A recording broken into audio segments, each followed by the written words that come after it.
అందరికీ నమస్కారం. As you can tell, my voice is already gone. అందరికీ నమస్కారం. గౌరవనీయులు మన క్రెడాయి అధ్యక్షులు ఆర్కే రావు గారు, చలపతిరావు గారు, ప్రభాకర్ రావు గారు, రాజశేఖర్ గారు, ఇంకా జీవి రావు గారు, సునీల్ గారు, వేదిక పైన ఉన్న పెద్దలందరికీ పేరు పేరున, వేదిక ముందున్న పెద్దలందరికీ, పాత్రికేయ మిత్రులకి అందరికీ హృదయపూర్వకంగా నమస్కారాలు. ముందుగా ఐ థ్యాంక్ యూ ఆల్. ఎందుకంటే ఇది మూడవసారి మనం ఇదే హాల్లో కరెక్ట్గా ఇదే సందర్భంలో కలుసుకోవడం. So it's kind of been a good luck charm. దీని సెంటిమెంట్ అనుకోండి, ఇంకోటి అనుకోండి, బట్ ఇట్లా కలిస్తే వర్కౌట్ అవుతుందని చెప్పి so hopefully this time also it will work out well and hopefully we'll come back victorious. So ఇప్పుడు నేను ఎందుకు వచ్చానో మీకు తెలుసు. నాకు చల్లకొచ్చి ముంత దాచే అలవాటు నాకు కూడా లేదు. So I'll be pretty blunt and pretty straightforward. నేను వచ్చింది మీ మద్దతు కోసం, నేను వచ్చింది మీ బ్లెస్సింగ్ కోసం, మీ గైడెన్స్ కోసం. గత 6 ఏళ్లుగా నేనేం చేశానో ఒకసారి చెప్పి, మా ప్రభుత్వం ఏం చేసింది, గడిచిన 5-6 ఏళ్లుగా ఏ రకంగా హైదరాబాద్లో మరి గవర్నెన్స్ ఉండింది, ఈ విషయాలు ఒకసారి చెప్పి then I'll get into other issues. ఒకసారి దయచేసి 6 ఏళ్ల కింద ఉన్న ఒక వాతావరణాన్ని గుర్తు చేసుకోవాలని నేను కోరుతా ఉన్నాను. హైదరాబాద్ మీద ఎన్నో అనుమానాలు ఉన్నాయి. సరే, ఇంక దాని జోలికి నేను పోను. హైదరాబాద్ మీద ఆనాడు మన గ్రోత్ మీద ఎన్నో అనుమానాలు ఉండినాయి. ముఖ్యంగా నాకు అప్పుడు ఆ మధ్యన రియల్ ఎస్టేట్ ఫ్రెండ్స్ కానీ ఎవరైనా కలిసినప్పుడు నేను చెప్పేది, పదే చెప్పేది, నేను ఆ మధ్యన అసలు మేము గవర్నమెంట్లోకి వచ్చిన కొత్తలో 2014లో ఒక స్టేట్మెంట్ ఇచ్చాను. నా దగ్గర ఇంకా కూడా క్లిప్పింగ్ ఉంది. టైమ్స్ ఆఫ్ ఇండియాలోనూ ఇందులోనూ వచ్చింది. In 1 year Hyderabad will rock అని ఆ స్టేట్మెంటు అలా పెట్టిందనమాట. నేనే అనుకున్నాను తర్వాత, సరే చెప్పాను కానీ అది చేయగలుగుతామా, ఏం చేయాలి అని. But I can tell you in the last 6 years number of reforms that have come have helped bring in transparency into governance, have helped the people, have helped builders, developers and even the common man. మీరు చూస్తే కేవలం డబ్బులు ఖర్చు పెట్టడం మాత్రమే అభివృద్ధి కాదు. కేవలం డబ్బులు ఖర్చు పెట్టడం, ప్రభుత్వ పరంగా రోడ్లు వేయడం లేదా ఇంకోటి మాత్రమే అభివృద్ధి కాదు. ప్రోగ్రెసివ్ పాలసీస్ తీసుకొని రావడం, ప్రోగ్రెసివ్ ఐడియాస్తో రావడం, వాటిని కూడా సమర్థవంతంగా ఎగ్జిక్యూట్ చేయడం, ఆ తీసుకొచ్చిన రిఫార్మ్స్ని కూడా రియాలిటీలో ట్రాన్స్లేట్ చేసి మీకు ఆ ఫలం అందేలాగా చేసినప్పుడే డెఫినెట్గా గవర్నెన్స్కి అర్థం ఉంటుంది. ఈరోజు గౌరవ ముఖ్యమంత్రి గారు కొత్త మున్సిపల్ చట్టం తెచ్చారు, కొత్త పంచాయతీరాజ్ చట్టం తెచ్చారు, కొత్త రెవెన్యూ చట్టం తెచ్చారు, ఒక టీఎస్ ఐపాస్ లాంటి లెజిస్లేషన్ తెచ్చారు. మళ్ళీ ఈ మధ్యనే మనం టీఎస్ బీపాస్ తెచ్చుకున్నాం. ఇవన్నీ కూడా ఎందుకు అంటే, all these reforms are ultimately to ensure that we bring in accountability, transparency and time bound delivery. ఇవి కరెక్ట్గా ఉంటే, గవర్నమెంట్ ఎనేబులర్గా ఉంటే, ప్రైవేట్ సెక్టర్ ఎప్పుడైనా కూడా ప్రాస్పర్ అయ్యేదానికి అవకాశం ఉంటుంది. కాబట్టే గౌరవ ముఖ్యమంత్రి గారు ఈ కార్యక్రమాలు చేస్తూ ఉన్నారు. ఇప్పుడు నాకు తెలుసు కొంతమంది మిత్రులు ఇక్కడ కూర్చున్న వాళ్ళకి ఈ నాన్ అగ్రికల్చర్ ప్రాపర్టీస్ రిజిస్ట్రేషన్ విషయంలో కొంత ఇబ్బంది అవుతుంది నాకు తెలుసు. I know you haven't mentioned it, but let me tell you, మొన్న 25th స్టార్ట్ అవుతుంది అనుకున్నాము, అవ్వలేదు. మొన్న నేను బిల్డర్స్ ఫెడరేషన్ మీటింగ్కి వెళ్ళినప్పుడు అక్కడ ఒక మిత్రుడు మంచి మాట చెప్పాడు. పెద్దలు చెప్తారు, సాగర మథనం జరిగినప్పుడు ముందు హాలాహలం వచ్చింది, విషం వచ్చింది, ఆ తర్వాత అమృతం వచ్చింది. కాబట్టి ఒక పెద్ద రిఫార్మ్ తీసుకొచ్చేటప్పుడు, ఒక పెద్ద చేంజ్ తెచ్చేటప్పుడు మీకు రిజిస్ట్రేషన్లకి, మ్యూటేషన్లకి ఎవరి చేయి తడపక్కర్లేదు, ఒక పైసా లంచమే అక్కర్లేదు అన్నప్పుడు కొంత ఇబ్బంది కావచ్చు, తాత్కాలికంగా కొంత అసౌకర్యం కావచ్చు. కానీ ఐ అష్యూర్ యూ, డెఫినెట్గా ఈ reform will change the way the country is going to think about land registrations and mutations. కాబట్టి కొద్దిగా ఓపికగా ఉండండి, డెఫినెట్గా అయిపోతుంది. ఒకవేళ కాని పక్షంలో, ఒకవేళ ఈ 2-3 డేస్లో కాని పక్షంలో నేను తప్పకుండా ముఖ్యమంత్రి గారి దృష్టికి తీసుకెళ్ళి అవసరమైతే కొన్ని రోజులు తాత్కాలికంగా పాత పద్ధతిలో కొనసాగించేదానికి కూడా తప్పకుండా నేను వారిని ఒప్పిస్తానని చెప్పి కూడా నేను మాటిస్తా ఉన్నాను. ఎందుకంటే మీకు కొంత ఇబ్బంది అవుతుంది, లిక్విడిటీ, క్యాష్ ఫ్లో, రిజిస్ట్రేషన్స్ ఆగిపోవడం వల్ల మీరు కట్టాల్సినవి కట్టాలి, రావాల్సినవి రావు. కాబట్టి ఈ ఇబ్బంది ఉందని చెప్తా ఉన్నారు. I assure you, I'm conscious of the problem. మీరు చెప్పకపోయినా నేనే చెప్తున్నాను. కాబట్టి దయచేసి ఆ విషయంలో మీరేం కన్సర్న్ పెట్టుకోవద్దు. తప్పకుండా దాన్ని సార్ట్అవుట్ చేస్తాం.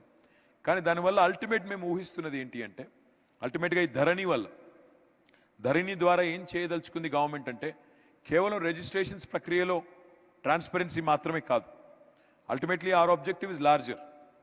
We would like to unlock the land value in the state of Telangana. The ownership might be vested with individuals. వ్యక్తుల చేతిలో ఉండొచ్చు, కంపెనీల చేతిలో ఉండొచ్చు, కానీ ఆ ల్యాండ్ వాల్యూని అన్లాక్ చేయాల్సిన బాధ్యత మన మీద ఉంది. అంటే ఏంటి? What am I trying to say? What I am trying to say is, తెలంగాణని మొత్తం ఒకసారి రాష్ట్రంగా చూసుకున్నట్టయితే, ప్రస్తుతం మన land mass, land extent is 1,12,000 plus square kilometres, 1,12,000 చదరపు కిలోమీటర్లు. ఏకర్స్లో తీసుకుంటే 2,77,00,000 ఎకరాలు మొత్తం తెలంగాణలోని భూభాగం. ఈ 2,77,00,000 ఎకరాల్లో 1,55,00,000 ఎకరాలు మనకి వ్యవసాయ భూములు, అగ్రికల్చర్ ప్రాపర్టీస్ ఉన్నాయి. అవన్నీ ఆల్రెడీ ధరణిలోకి పోర్టయ్యాయి, ఆల్రెడీ రిజిస్ట్రేషన్ స్టార్ట్ అయ్యాయి, అవి నడుస్తూ ఉన్నాయి. మిగతా 1,22,00,000 భూమి ఏదైతే ఉందో, 1,22,00,000 ఎకరాల భూమి ఏదైతే ఉందో, అందులో సరిగ్గా 50%, ఆల్మోస్ట్ 66 lakhs వాగులు, వంకలు, నదులు, ఫారెస్ట్ భూములు, మైన్స్, ఇండస్ట్రీస్ వాటి కింద ఉన్నాయి. ఇక మిగిలిన 66 lakhs ఏదైతే ఉందో దానిలో జనావాసాలు ఉన్నాయి. జనావాసాలు అంటే గ్రామాలు, పట్టణాలు, ఇదంతా కూడా కలిపితే 66 లక్షల ఎకరాల్లో ఉన్నాయి. ముఖ్యమంత్రి గారి ఉద్దేశం ఏమంటే, అగ్రికల్చర్ ప్రాపర్టీస్కి ఒక గ్రీన్ పాస్బుక్ ఇద్దాం. నాన్ అగ్రికల్చర్ ప్రాపర్టీస్ ఏవైతే ఉన్నాయో, ఉదాహరణకి మేమేమనుకున్నామంటే, ఎందుకంటే గత గవర్నమెంట్లో లెక్కలు కూడా లేవు, నేను చెప్తే మళ్ళీ ఎగ్జాజరేషన్లా ఉంటుంది, కానీ వాస్తవం. మేము ఈ ప్రక్రియ ప్రారంభించినప్పుడు enlisting of properties in rural areas, గ్రామాల్లో స్ట్రక్చర్స్ ఎన్ని ఉన్నాయి, ఎంతమంది ఇంటి పన్ను కడుతున్నారు, ఎన్ని ఉన్నాయి, యాక్చువల్ స్ట్రక్చర్స్ ఎన్ని ఉన్నాయి, నాన్ అగ్రికల్చర్ ప్రాపర్టీస్ ఎన్ని ఉన్నాయి అని లెక్క తీస్తే ఇనీషియల్గా ఏమన్నారంటే, ఉంటాయి సార్, ఒక 40 లక్షల దాకా ఉంటాయన్నారు. కానీ ఈరోజు యూ విల్ బి సర్ప్రైజ్డ్, ఇప్పుడు 97% దాకా ఆ గ్రామాల్లో ఉండే నాన్ అగ్రికల్చర్ ప్రాపర్టీస్ యొక్క డేటా అప్డేట్ చేశాము. 60 లక్షల ప్రాపర్టీస్ దాటిపోయింది.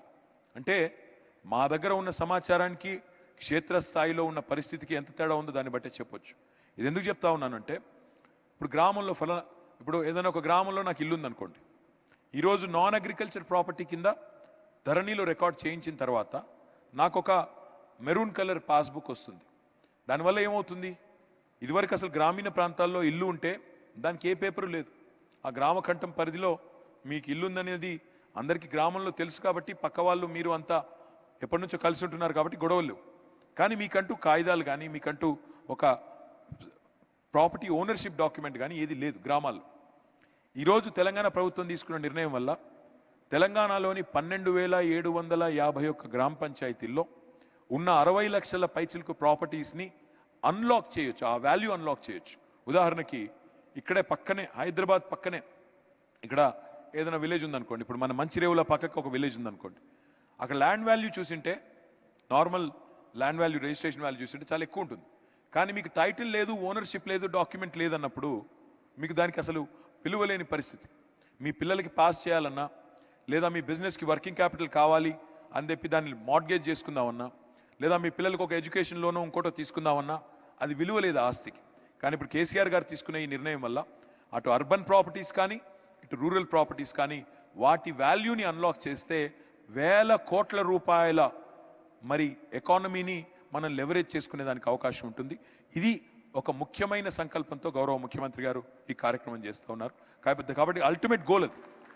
రెండవది ఏంటి, తెలంగాణలో మనం చూసినట్టయితే ముఖ్యంగా హైదరాబాద్ చుట్టుపక్కల ప్రాంతాల్లో కానీ అదర్వైజ్ కానీ, మనకి హైదరాబాద్ స్టేట్గా ఉన్నప్పుడు మొత్తం ఇక్కడ దాదాపు నిజాం దగ్గర 50-60 లక్షల పైచిలకు ఎకరాల భూమి వారి దగ్గరే ఉండే. తర్వాత అల్టిమేట్గా ఇట్ బికేమ్ గవర్నమెంట్ ల్యాండ్. తర్వాత చేతులు మారినప్పుడు, రకరకాలు జరిగినప్పుడు అందులో కొన్ని యూఎల్సీ భూములు అయినాయి, ఇంకా కొన్ని ఇంకో రకంగా అయినాయి. మొన్న మేము కూర్చొని ముఖ్యమంత్రి గారి ఆదేశం మేరకు మంత్రివర్యులందరం కూడా కూర్చొని మేము మా జిల్లాల్లో అన్ని కూడా లెక్కలు తీపిచ్చాం. పట్టణ ప్రాంతాల్లో ఏం సమస్యలు ఉన్నాయి, పట్టణ ప్రాపర్టీస్లో ఏం సమస్యలు ఉన్నాయి, గ్రామీణ ప్రాంతాల్లో ఏం సమస్యలు ఉన్నాయని లెక్కలు తీసాం. పట్టణాల్లో చూస్తే ఇప్పుడు హైదరాబాద్ తీసుకోండి ఎగ్జాంపుల్, నోటరీ ప్రాపర్టీస్ ఉన్నాయి. ఇప్పుడు మొత్తం హైదరాబాద్లో తీసుకుంటే దాదాపు మా లెక్క ప్రకారం, జిహెచ్ఎంసీ లెక్క ప్రకారం మాకు ప్రాపర్టీ ట్యాక్స్ పేయర్స్ ఏమో, స్ట్రక్చర్స్ ఏమో 16 లక్షల పైచిలకు ఉన్నాయి. కానీ యాక్చువల్ నెంబర్ చూసుకుంటే 25 లక్షల పైచిలుకున్నాయి. మరి ఈ మిగతా 9 లక్షలు ఎవరు అని లెక్క తీస్తే ఒక కేటగిరీ ఒక 3-4 lakhs ఏమో బిలో 101 ట్యాక్స్ 101 రూపీస్ పే చేసే వాళ్ళు ఉన్నారు. సరే, వాళ్ళను మనం కలపక్కర్లేదు.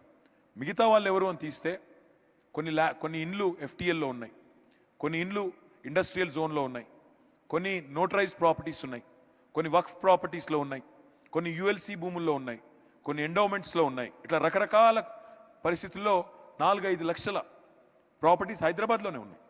ఇప్పుడు మన గవర్నమెంట్ ఏం ఆలోచిస్తూ ఉంది సీరియస్గా అంటే, ప్రజల మీద పెద్దగా డబ్బులు భారం వేయకుండా ఈ ప్రాపర్టీస్ అన్నిటినీ కూడా మనం స్ట్రీమ్లైన్ చేసి రెగ్యులరైజ్ చేస్తే డెఫినెట్గా ఆ ఓనర్కి, ఆ స్థిరాస్తి యొక్క యజమాని ఎవరైతే ఉంటారో ఆయనకి హక్కు వస్తుంది, ఆ వాల్యూ అన్లాక్ అవుతుంది. గవర్నమెంట్ సిస్టంలో కూడా వాళ్ళు వచ్చేస్తే మనకు కూడా ప్రాపర్టీ ట్యాక్స్ అన్నా కనీసం వస్తుంది అనే ఆలోచనతో ఆ పని కూడా మొదలుపెట్టాం. ఇవి రెండూ చేస్తే దీంతో పాటు డిజిటల్ సర్వే కూడా చేయబోతా ఉన్నాం. తెలంగాణలోని ప్రతి ఇంచ్ భూమిని కూడా మ్యాప్ చేసి క్రిస్టల్ క్లియర్గా, ఇప్పుడు చలపతిరావు గారికి ఒక 1000 గజాల స్థలం ఉందనుకోండి, ఆయన కుడివైపు ఎవరున్నారు, ఎడమవైపు ఎవరున్నారు, ముందుకు ఎవరున్నారు, వెనక్కి ఎవరున్నారు, ఇదంతా కూడా డిజిటైజ్ చేసి లాటిట్యూడ్ లాంగిట్యూడ్తో సహా డిజిటల్ సర్వే చేసి నిక్షిప్తం చేసినట్టయితే ఇంకా హైదరాబాద్లో ఈ పంచాయతీలు ఆయన ల్యాండ్ ఈయన కబ్జా చేసుకోవడం, ఈయన దానిలోకి ఆయన ఎంక్రోచ్ అవ్వడం, డబుల్ రిజిస్ట్రేషన్లు, ట్రిపుల్ రిజిస్ట్రేషన్లు, ఈ నాన్ సెన్స్ అంతా శాశ్వతంగా పోవాలనే ఒక బలమైన ఎజెండాతో ఇదంతా చేస్తున్నాం తప్ప మాకేదో మిమ్మల్ని డిస్టర్బ్ చేయాలనో, మాకేదో మిమ్మల్ని ఇబ్బంది పెట్టాలనో, తాత్కాలికంగా మీకేదో కావాలని అసౌకర్యం కలిగించాలనో ఎజెండా కాదు. It's a larger goal and I'm telling you, we have been a pioneering state, a model state on number of counts for the rest of the country. And I can assure you, once we do this, ఇదే మోడల్ని మిగతా అన్ని రాష్ట్రాలు ఖచ్చితంగా copy కొడతాయి. మీరు చూడాలని చెప్పి నేను కోరుతా ఉన్నాను. ఇది మామూలు చేంజ్ కాదు, ఇట్లాంటి ఎన్నో చేంజెస్. ఇప్పుడు మున్సిపాలిటీలో కూడా ఎన్నో రిఫార్మ్స్ తెచ్చాం. Before I go in to anything else, let me also tell you 2 things quickly. Last 5 years హైదరాబాద్లో వాటర్ సప్లై బాగా చేసుకున్నాం. మీ అందరూ శివారు ప్రాంతాల్లో ముఖ్యంగా బిల్డర్స్ తెలుసు, మనం మెరుగ్గా చేసుకున్నామో లేదో తెలుసు. కొన్ని చోట్ల అయితే 14-10 రోజులకు ఒకసారి నీళ్ళు వచ్చే చోట ఈరోజు ఆల్టర్నేట్ డే వస్తుంది. రెండవది, పవర్ సప్లై చాలా బాగైంది. రోడ్స్ మీకు తెలుసు, SRDPలో ఫ్లైఓవర్లు, అండర్ పాస్లు చాలా కడుతున్నాం, కేబుల్ బ్రిడ్జ్లు, లింక్ రోడ్లు అయితే 137 లింక్ రోడ్లు కడుతున్నాం. We're opening new chunks of land, new areas where you can go on for economic activity. మీరందరూ డెవలపర్స్ కూడా రోడ్స్ బాగా చేసుకున్నాం. శానిటేషన్లో కూడా కలెక్షన్ ఎఫిషియన్సీ పెంచాము, మోడర్న్ రిఫ్యూజ్ కాంపాక్టర్స్ తెచ్చాము. మొన్ననే జవహర్ నగర్లో మీరు చూసింటారు, 20 మెగావాట్ల వేస్ట్ టు ఎనర్జీ ప్లాంట్ ప్రారంభించాము. మరొక 28 మెగావాట్లది కూడా శంకుస్థాపన చేశాము.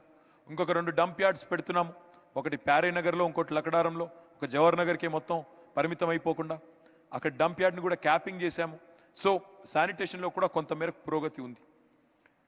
ఇప్పుడు చేయాల్సిందల్లా నేను ఒక మేజర్ టాస్క్ ఉంది, మేజర్ ఛాలెంజ్ ఉంది. నాలాస్, లేక్స్ అండ్ మూసీ, ఈ మూడింటిని కలిపి ఒక స్ట్రాటజిక్ ప్రోగ్రాం తీసుకొని రాబోయే 2-3 ఏళ్లలో మొన్న హైదరాబాద్కి ఏ పరిస్థితి అయితే వచ్చిందో మళ్ళీ రాకుండా చేయాలనే దృఢమైన నిశ్చయంతో నేనున్నాను. నేను ఇంకా ఈ ఎలక్షన్ తర్వాత కూడా ఇంకో 3 ఏళ్ళు అయితే మన గవర్నమెంట్ ఉంది, ఈ 3 ఏళ్లలోనే ఈ కార్యక్రమం కూడా చేయాలనే దృఢమైన సంకల్పంతో ఉన్నాం. తప్పకుండా దీన్ని కూడా చేసి తీరుతామని మీకు మాటిస్తా ఉన్నాం. నా విజ్ఞప్తిలా ఏమంటే, చెప్పాలంటే ఇంకా చాలా చెప్పొచ్చు. ఏ విధంగా హైదరాబాద్లో లా అండ్ ఆర్డర్ మెయింటైన్ చేశాము, ఏ విధంగా హైదరాబాద్లో ఈరోజు 5 లక్షల సీసీ కెమెరాస్ ఉన్నాయి. మొత్తం భారతదేశంలో ఉన్న అన్ని సీసీ కెమెరాస్లో 65% ఇక్కడే ఉన్నాయి. ఢిల్లీలో గిల్లీలో అన్ని కలిపితే కూడా 65% ఇక్కడే ఉన్నాయి. లా అండ్ ఆర్డర్ ఎంత ఎఫెక్టివ్గా ఉందో మీకు తెలుసు. ఒక మాటలో చెప్పాలంటే, పేకాట క్లబ్బు లేదు, గుడుంబా గబ్బు లేదు, హైదరాబాద్లో అమ్మాయిల్ని వేధించేదానికి కూడా అవకాశం లేదు, షీ టీమ్స్ ఉన్నాయి. అదే రకంగా ఈరోజు అల్లర్లు లేవు, మతకల్లోలు లేవు, దొమ్మిళ్ళు లేవు, ఏదీ లేదు. ప్రశాంతంగా హైదరాబాద్ ఉంది. ఈ 6 ఏళ్ళు ప్రశాంతంగా ఉన్నాం, అన్నదమ్ముల్లా కలిసి ఉన్నాం. ఎన్నో అనుమానాల మధ్యన ప్రయాణం ప్రారంభమైనా ఈరోజు ఏ అనుమానం లేకుండా, ఒకరినొకరు అనుమానంతో చూసుకునే అవసరమే లేకుండా, తెలంగాణ ఆంధ్ర గొడవ లేదు, హిందూ ముస్లిం గొడవ లేదు, ఏదీ లేకుండా ప్రశాంతంగా ఉన్నాం. అందుకే ఒక JLL రిపోర్ట్ ఇస్తే హైదరాబాద్ ఈజ్ రేసింగ్ అని వాళ్ళు చెప్తారు. ఒక నైట్ ఫ్రాంక్ రిపోర్ట్ ఇస్తే ఏ రకంగా హైదరాబాద్ పురోగతి సాధించిందో వాళ్ళు చూపెడతా ఉన్నారు. మీరు ఒకసారి చూడండి నైట్ ఫ్రాంక్ రిపోర్ట్. 2014లో హైదరాబాద్లో office space 0.3 million square metres, ఈరోజు 1.2 మిలియన్ స్క్వేర్ మీటర్స్. ఆనాడు బెంగళూరు చూడండి 2014లో ఆనాడే 0.9 మిలియన్ స్క్వేర్ మీటర్స్, ఈరోజు 2.4 స్క్వేర్ మీటర్స్ ఏదో ఉంది. అంటే మనం 4 టైమ్స్ పెరిగాం. బెంగళూరు డబుల్ అయినట్టుంది, లేదా డబుల్ కూడా అయినట్లేదు సరిగ్గా. అంటే ఎంత వేగంగా హైదరాబాద్ పెరిగింది పోయిన 6 ఏళ్లలో నాకంటే బాగా మీకే తెలుసు. ఇన్ని అనుమానాల మధ్యన ప్రారంభించిన జర్నీ ఎట్లా ఎంత వేగంగా ముందుకు పోతుందో తెలుసు. నేను మీతో చేసే విజ్ఞప్తుల్లో ఒకటే, హైదరాబాద్లో ఈరోజు కమ్యూనల్ టెన్షన్స్ లేవు, ప్రశాంతంగా ఉంది. కానీ మీరు వాళ్ళు మాట్లాడుతున్న మాటలు మా ప్రత్యర్థులు వింటున్నారు. నేను పదే పదే అడుగుతా ఉన్నాను ఓ 10 రోజుల నుంచి. నేను 6 ఏళ్లలో ఏం చేశానో చెప్తున్నాను, మళ్ళీ ఏం చేస్తానో చెప్తున్నాను.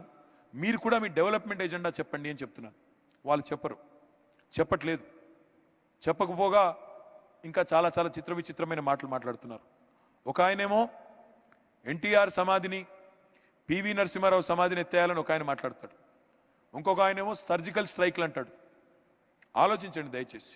ఇంకా విచిత్రం ఏంటంటే, ఎలక్షన్ క్యాంపెయిన్లో అంటే డెఫినెట్గా ఉంటాయి, కొంత హీటెడ్ క్యాంపెయిన్ ఉన్నప్పుడు కొంత అప్పుడప్పుడు మాటలు తూలుతుంటాం. కానీ చాలా విచిత్రమైన మాటలు వింటున్నాం ఈ మధ్యన. ఇది అక్బర్కి, బాబర్కి, బిన్ లాడెన్కి, దేశభక్తులకి మధ్యన పోటీ అంట. ఈ అక్బరు, బాబరు, బిన్ లాడెన్ కూడా నాకైతే తెలియదు. వాళ్ళైతే హైదరాబాద్ ఓటర్లు కాదు, అది మాత్రం తెలుసు. కానీ వాళ్ళని కూడా ఇందులోకి లాక్కొచ్చి ఇష్టం వచ్చినట్టు మాట్లాడుతూ ఉన్నారు. నా విజ్ఞప్తల్లా మీతో ఒకటే, ఇక్కడ కమ్యూనల్ హార్మనీ దెబ్బతింటే, హైదరాబాద్లో అరాచకం స్టార్ట్ అయితే, నేను చిన్నగున్నప్పుడు ఇక్కడే గ్రామర్ స్కూల్లో చదువుకున్నాను. ప్రతి సంవత్సరం మాకు వారం రోజులన్నా కనీసం సెలవులు వచ్చేది కర్ఫ్యూతో. మరి మళ్ళీ అలాంటి పరిస్థితులు రావాలా ఆలోచించండి. ఎందుకంటే ఇప్పుడు మీరు ఆల్రెడీ ఈ గవర్నమెంట్ ఇప్పుడు ఆరో ఏట కంప్లీట్ చేసుకుని 7వ ఏళ్ళు అడుగు పెట్టింది. మేము ముందుకు పోతున్నాం. మేము డెఫినెట్గా కఠినంగానే ఉంటాం. లా అండ్ ఆర్డర్ విషయంలో గతంలో ఎట్లా ఉన్నామో భవిష్యత్తులో కూడా అట్లే ఉంటాం. కానీ ఎజెండా అనేది డెవలప్మెంట్ ఎజెండా మీద ఎవరైనా ఓటు అడిగితే అర్థం ఉంటుంది. కానీ కేవలం ఒక డివైజివ్ ఎజెండా మీద, హిందూ ముస్లిం అనే వేర్పాటువాద ఎజెండా మీద హైదరాబాద్లో చిచ్చు పెట్టి, హైదరాబాద్లో అగ్గి పెట్టి, ఆ అగ్గిలో నేను చలిగాచుకుంటాను, ఆ నిప్పులో నేను చలిగాచుకుంటానంటే ఆ నిప్పు మననే దహించి వేస్తుంది. గుర్తుపెట్టుకోండి అని మాత్రం నేను కోరుతా ఉన్నా. మంచిది కాదు, ఈ దేశానికి మంచిది కాదు, ఈ రాష్ట్రానికి మంచిది కాదు, మన నగరానికి అంతకంటే మంచిది కాదు. ఇప్పుడిప్పుడే కోలుకుంటున్నాం, ఇప్పుడిప్పుడే ముందుకు పోతున్నాం. కాబట్టి దయచేసి నేను కోరేది మిమ్మల్ని, ఇలాంటి డివైజివ్ పాలిటిక్స్ని తిరస్కరించవలసిన బాధ్యత, ఇలాంటి డివైజివ్ స్ట్రాటజీస్ని తిప్పికొట్టవలసిన బాధ్యత not only on business community, not only on developers, మొత్తం సమాజం మీద ఉంది. తప్పకుండా ఇలాంటి దుర్నీతిని, ఇలాంటి దుర్మార్గమైన ఎజెండాని తిప్పికొట్టమని చెప్పి నేను విజ్ఞప్తి చేస్తా ఉన్నాను. అడగండి. నేను 67,000 కోట్లతో డెవలప్ చేశానని నేను చెప్తున్నాను. ప్రోగ్రెస్ రిపోర్ట్ కూడా రిలీజ్ చేశాను. మీరు చెప్పండి, 67,000 కోట్లు కాదు, నేను 1,00,000 కోట్లతో డెవలప్ చేస్తానని డెవలప్మెంట్లో ఛాలెంజ్ చేయి. మాకంటే 2 అడుగులు ఎక్కువ పని చేస్తానని చెప్పు, no problem. Government of India ఉంది మాకు, మేము 1,00,000 కోట్లు తెస్తాం, హైదరాబాద్ని ఇంకా అద్భుతంగా చేస్తాం, చేయండి, no problem. Let us compete on that. కానీ దాని మీద మాట్లాడడం లేదు. ఇంకా ఏమైనా నేను ఎప్పుడైనా గట్టిగా అడిగితే ₹1 పని చేశారా మీరు హైదరాబాద్లో అని నేను గట్టిగా అడిగితే సమాధానం రాదు. మీరు ఒకసారి గుర్తుపెట్టుకోండి ఒక విషయం. నేను ఎందుకంటే since you're all developers and you understand finances, ఒక మాట చెప్పాలి.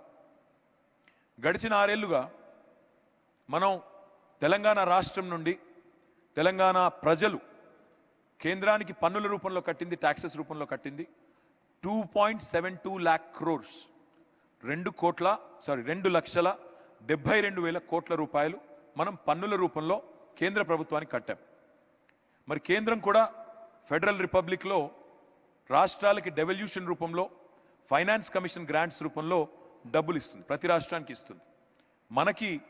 మనం 2.72 lakh crores మనం కేంద్రానికి కడితే మనకి తిరిగి వచ్చింది 1,40,000 కోట్లు. అంటే రూపాయి మనం ఢిల్లీకి పంపితే మనకి వెనక్కొచ్చేది 50 పైసలు. నేను మొత్తం రూపాయి తిరిగి అనట్లేదు. రూపాయి కడితే రూపాయి రావాలని లాజిక్లెస్గా నేను మాట్లాడను. ఎందుకంటే నాకు కూడా తెలుసు, కేంద్రం అన్నప్పుడు కేంద్రానికి రక్షణ ఉంటుంది, దేశ రక్షణ చూడాలి, రైల్వేస్ నడపాలి, బార్డర్ సెక్యూరిటీ చూడాలి, చాలా పనులుంటాయి నాకు తెలుసు. కానీ ఇక్కడికి వస్తారు అమిత్ షా గారు, మేము 1,00,000 కోట్లు ఇచ్చాము తెలంగాణకు అంటారు. ఇది ఎక్కడ లాజిక్ నాకు అర్థం కాదు. మాకు రాజ్యాంగబద్ధంగా చట్టబద్ధంగా రావాల్సిన దానిలో 1,40,000 కోట్లు ఏదైతుందో అది ఇచ్చి అదేదో మెహర్బానీ చేసినట్టు, మాకు ఇవ్వకూడదేదో ఇచ్చినట్టు, తెలంగాణకు ఏదో చేయకూడని సాయం ఏదో చేసినట్టు మాట్లాడితే I definitely have an objection to that. ఆ మాటకే వస్తే, అందుకే నేను నిన్న మొన్న అంటున్నాను, అగర్ లేనే దేనే కి బాత్ ఆతీ హై तो किसने किसको क्या दिया?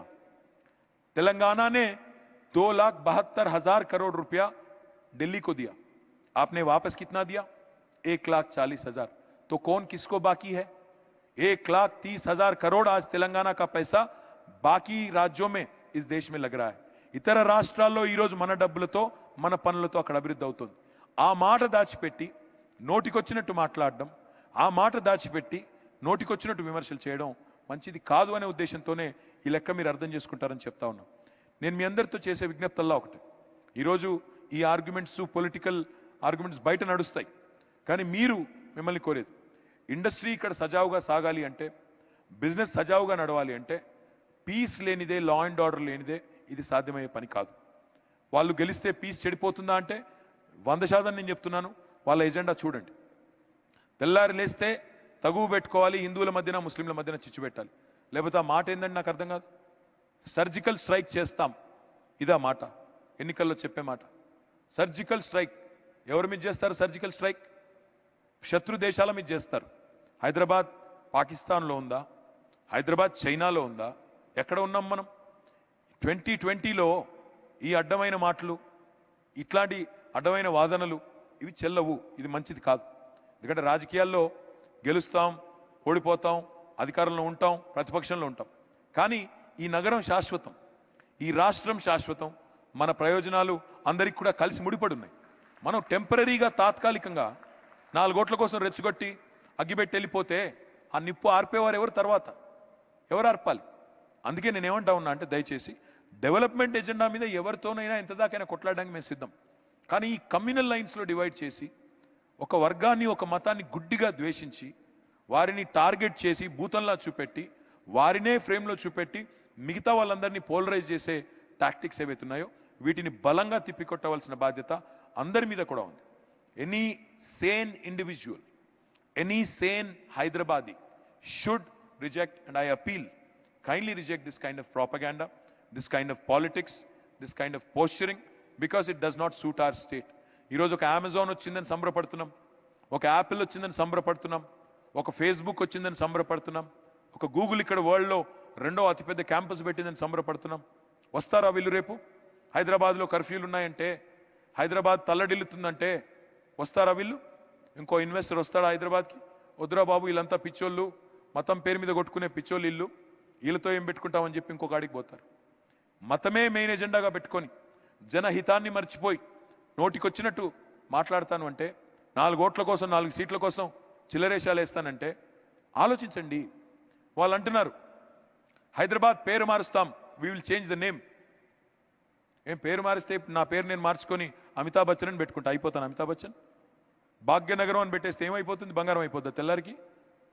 ఆలోచించండి. నేమ్ చేంజర్స్ కావాలా, గేమ్ చేంజర్స్ కావాలా? ఆలోచించండి. డిసైసివ్ పాలసీస్ కావాలా, డివైజివ్ పాలిటిక్స్ కావాలా? ఆలోచించండి. తొందరపడకండి. ఆగమాగం అయిపోతున్నారు ఈ మధ్యన, ఆగమాగం అయిపోయి ఎక్కడోళ్ళు అక్కడ కన్ఫ్యూజ్ అయిపోయి వీటితో నడవదు. ఆలోచించండి. పిల్లలకు కూడా చెప్పండి, మనకు తెలిసిన పిల్లలకి వాళ్ళు కూడా చెప్పండి. హిందూ ముస్లిం అనగానే టెంప్ట్ అయిపోవడం కాదు. ఉద్వేగాలు ఈజీ, రెచ్చగొట్టడం ఎంతసేపు, చాలా చాలా ఈజీ. కానీ తెలంగాణ రాష్ట్రం ఏర్పడే వరకు మేము కూడా చాలా ఫెరోషియస్గా మాట్లాడాం. వాస్తవం, మేము కూడా చాలా ఫెరోషియస్గా తెలంగాణ రాష్ట్రం ఏర్పడాలనే కాంక్షతో చాలా మాట్లాడాం, చాలా పరుషంగా మాట్లాడాం. కానీ తెలంగాణ ఏర్పడిన తర్వాత ఒక్క మాట ఎక్కడన్నా పొరపాటున బ్యాలెన్స్ తప్పామా, లేదా ఎక్కడన్నా డివైజివ్ ఎజెండాతో పనిచేసామా, డిస్క్రిమినేషన్ చూపెట్టామా?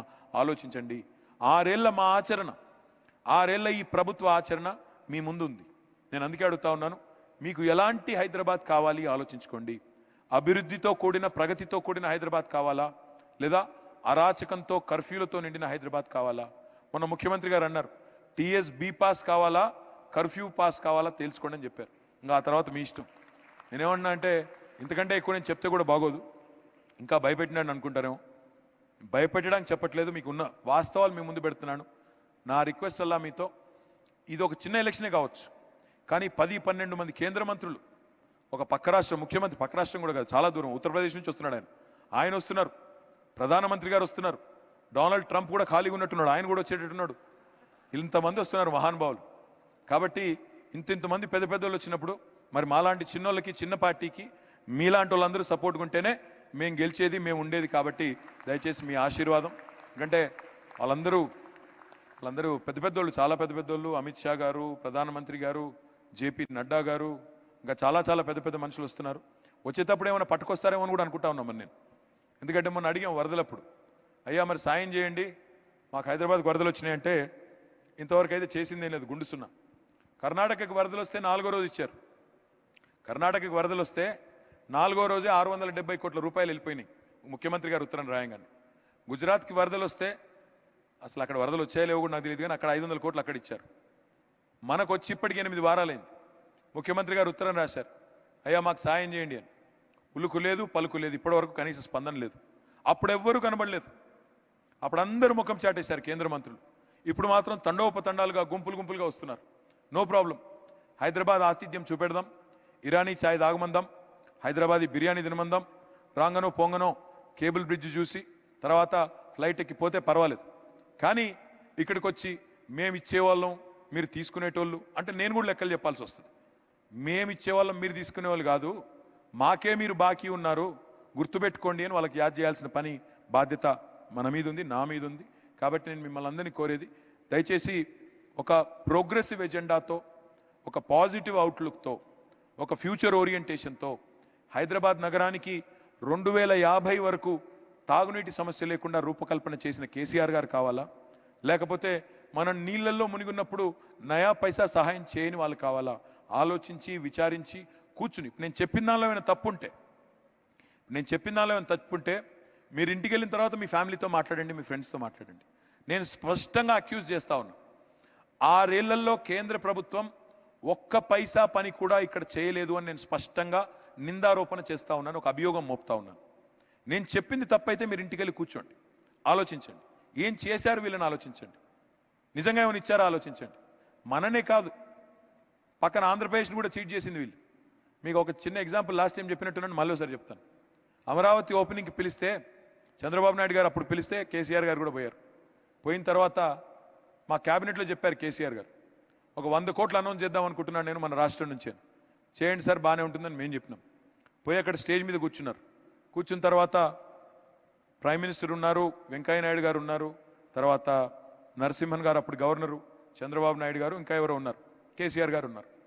ముందు ప్రైమ్ మినిస్టర్ లాస్ట్కి మాట్లాడతారు కదా, ముందు కేసీఆర్ గారు, ఇద్దరు ముఖ్యమంత్రులు మాట్లాడాలి కదా. సో కేసీఆర్ గారు అనౌన్స్ చేసే ముందు ఆ ప్రైమ్ మినిస్టర్ గారు సెక్రటరీని పిలుచుకున్నారు. బాబు మరి ప్రైమ్ మినిస్టర్ ఏం అనౌన్స్ చేస్తున్నారు, ఏం చెప్పబోతున్నారు, ఎందుకంటే శంకుస్థాపనకు వచ్చారు కదా, ఏం చెప్తున్నారంటే ఏం చెప్పట్లేదు సార్ అని. అదేంటా ఏం చెప్పరు అంటే, లేదు సార్ చెప్పట్లేదు. అదేంటి అది చెప్పకపోవడం ఏంటి, ఎవరైనా గృహప్రవేశానికి పిలిస్తే ఉత్తి చేతులతో పోం కదా, ఏదో తీసుకొని పోతాం కదా, ఏదో ఒకటి చెప్పాలి కదా అంటే, ఏం లేదు సార్. ఏం లేదన్నా ఏంది ఏదో ఒకటి తెచ్చింటారు కదా అంటే, తెచ్చాం సార్. ఏం తెచ్చారు అంటే, తట్టెడు మట్టి లొట్టెడు నీళ్లు తెచ్చాం సార్, అది మాత్రం ఇచ్చిపోతాం. అంటే ఈ రోజు వరకు మీరు ఒకసారి ఆలోచించండి, అక్కడ అదే పరిస్థితి, ఇక్కడ అదే పరిస్థితి. మనకైతే అది కూడా ఇవ్వలేదు, తట్టెడు మట్టి లొట్టెడు నీళ్ళు కూడా రాలేదు మనకి. అదన్నా ఇస్తే బాగుండు, అది కూడా లేదు. నా ప్రాబ్లం ఎలా అయిందంటే, ఇవ్వకపోగా మీదికెళ్ళి మళ్ళీ పోజులు, హమ్నే ఏ దియా ఓ దియా, ఏ కర్ దియా ఓ కర్ దియా. నేను సూటిగా ఒకటి అడుగుతా ఉన్నా, ఇదే పెద్ద మనిషి కాదా మోడీ గారు? 2014లో ఏమన్నారు ఆయన, ఆప్ సబ్ లోగ్ జన్ ధన్ ఖాతా ఖోలో, మే ధన్ 15 लाख దేతో అన్నాడా లేదా? అన్నాడు. వచ్చినాయి ఎవరికైనా 15 लाख?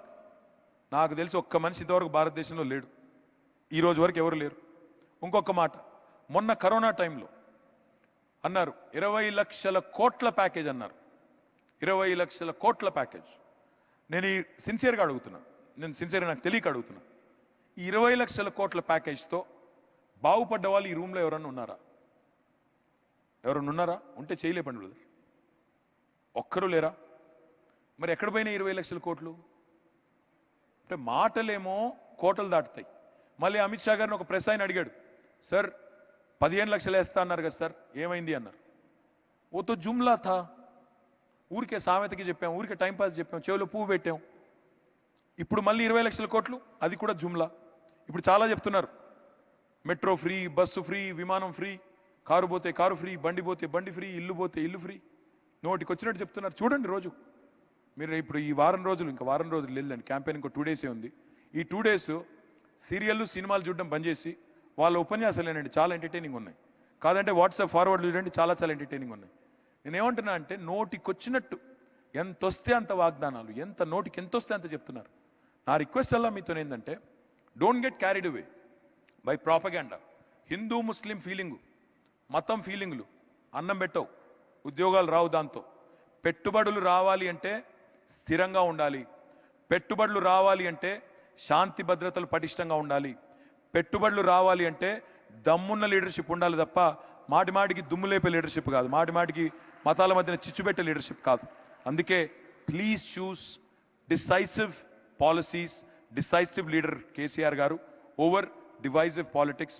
ఎందుకంటే ఇంక నేను ఎక్కువ చెప్పను. ఇంకా మీ అందరూ కూడా దయచేసి ఇంకొక లాస్ట్ మాట మాత్రం చెప్పి నేను ముగిస్తాను. హైదరాబాద్లో మనందరి మీద ఒక బద్నాం ఉంది. అందరూ హైదరాబాదీల మీద, ముఖ్యంగా చదువుకున్న వాళ్ళ మీద. మీరు ఓట్లు వేయరు, ఓటింగ్కి రారు. ట్విట్టర్లో బాగా యాక్టివ్గా ఉంటారు, వాట్సాప్లలో సూపర్ యాక్టివ్గా ఉంటారు, ఫేస్బుక్లలో ఏమో యాక్టివ్గా ఉంటారు, కానీ ఓట్లకు మాత్రం రారు. కానీ ఇంట్లో కూర్చుని ఈ గవర్నమెంట్ బాగాలేదు, ఆ గవర్నమెంట్ బాగాలేదు, ఈ మంత్రి ఇలాంటోడు, ఆ మంత్రి అలాంటోడు, ఈ కామెంట్స్ మాత్రం విస్తృతంగా విశృంఖలంగా ఉంటాయి. వాటి వల్ల ఏం అవ్వదు. ఎందుకంటే people who vote in a democracy they count, others don't. ఎవరైతే ఓటు వేయరో, ఓటింగ్కి రారో వాళ్ళకి ప్రశ్నించే హక్కు లేదు, ప్రజాస్వామ్యంలో వాళ్ళకి పాత్ర కూడా లేదు. కాబట్టి దయచేసి నేను మీకు విజ్ఞప్తి చేసేది, ఈ గవర్నమెంట్ ఉండాలి, బానే ఉంది, బానే చేస్తున్నారు అనుకుని ఇంట్లో కూర్చుంటే లాభం లేదు. మీరు ఇంట్లో కూర్చుని నాకు మారల్ సపోర్ట్ ఇస్తానంటే నాకు అక్కర్లేదు. బయటికి రండి, ఓటు వేయండి, గట్టిగా నిలబడండి, అవసరమైతే ఒక గంట సేపు లైన్లో నించొని దయచేసి ఓటేసి దయచేసి ఈ ప్రభుత్వాన్ని, మంచి పనులు చేస్తున్న ప్రభుత్వాన్ని కొనసాగించండి. మీ ఆశీర్వాదం ఇవ్వండి అని కోరుతూ మళ్ళొకసారి పెద్దల విషయాలు చెప్పారు, 2-3 రిజిస్ట్రేషన్స్ ఒకటి చెప్పారు, రెరాతో లింక్ చేయమని చెప్పారు. That is of course something that I agreed to during the launch of TSB pass. ఇంకా టాక్సేషన్ ఇష్యూస్ కూడా చెప్పారు చలపతిరావు గారు. I'll certainly look into it. I wanted to talk about future infrastructure projects, but we'll do that at a later stage. I'll be around for some more time. So thank you very much once again for organizing this event. Wonderful, and enjoy your evening. Thank you. Thank you so much, sir. Thank you so much for your valuable time. We are actually awaiting for the announcement of your victory because we are always with you. And now I request General Secretary of TREDA, TBF, TDA to please present a memento to our Honorable Minister, Shri KTR Garu. Can we have a round of applause, everybody?